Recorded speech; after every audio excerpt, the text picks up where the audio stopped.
মালদা জেলা যুব কংগ্রেসের ডাকে জেলা যুব কনভেনশন। শনিবার সকালে স্থানীয় টাউন হলে এই যুব কনভেনশনের আয়োজন করা হয়। মালদার 12টি বিধানসভা কেন্দ্রের 146টি গ্রাম পঞ্চায়েতের সভাপতি সহ পদাধিকারীদের নিয়ে এই কনভেনশন অনুষ্ঠিত হয়। দীর্ঘদিন ধরে মালদা জেলায় যুব কংগ্রেসের কোনো অস্তিত্বই চোখে পড়েনি। নির্বাচনের প্রাক্কালে আবার যুব কংগ্রেসকে সচল করা হলো বলে মনে করছেন জেলার রাজনৈতিক মহল। যদিও জেলা যুব কংগ্রেস নেতৃত্ব এটা স্বীকার করতে নারাজ। অবশ্য তারা জানিয়েছেন নির্বাচনের মধ্য দিয়ে জেলা যুব কংগ্রেসের শক্তিশালী সংগঠন তৈরি হয়েছে। বিগত পঞ্চায়েত নির্বাচনে তৃণমূলের খুন, সন্ত্রাস, ভোটলুট ও রাহাজানির মধ্যে দাঁড়িয়ে যুব কংগ্রেস বুক চিতিয়ে লড়াই করেছে বলে জানান তারা। মালদা জেলায় আগামী লোকসভা নির্বাচনে 2টি আসনকে পাখির চোখ করে আমরা লড়াই করতে ময়দানে নেমেছি।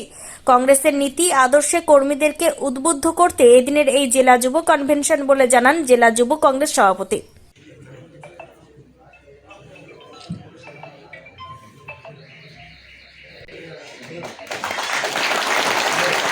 এরপরে বরণ করার জন্য অনুরোধ করছি মালদা জেলা যুব কংগ্রেসের আরেকজন সহসভাপতি শাবনাম দিকে বরণ করে নেবে জয়শ্রী দি।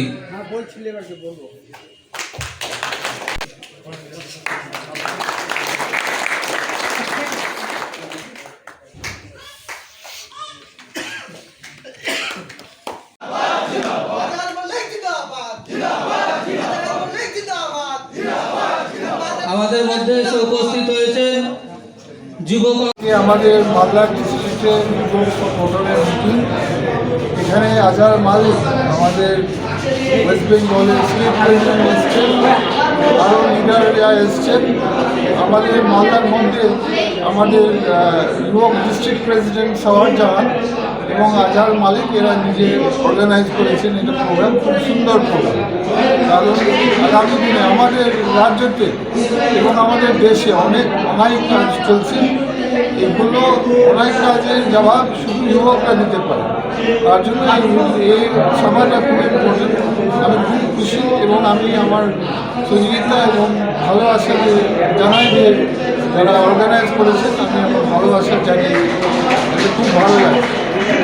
প্রোগ্রাম আজকে আমাদের জেলা যুব কংগ্রেসের মালদা জেলা যুব কংগ্রেসের ডাকে জেলা যুব কনভেনশন। মালদার 12টা বিধানসভা থেকে 146টা গ্রাম পঞ্চায়েত থেকে আমাদের যুব কংগ্রেসের যেটা সংগঠন আছে তার সংগঠনের পদাধিকারীগণ, সভাপতি, সহসভাপতি থেকে শুরু করে সবাই এখানেই হাজির হয়েছে। আমাদের মেন টার্গেট গত দীর্ঘদিন ধরে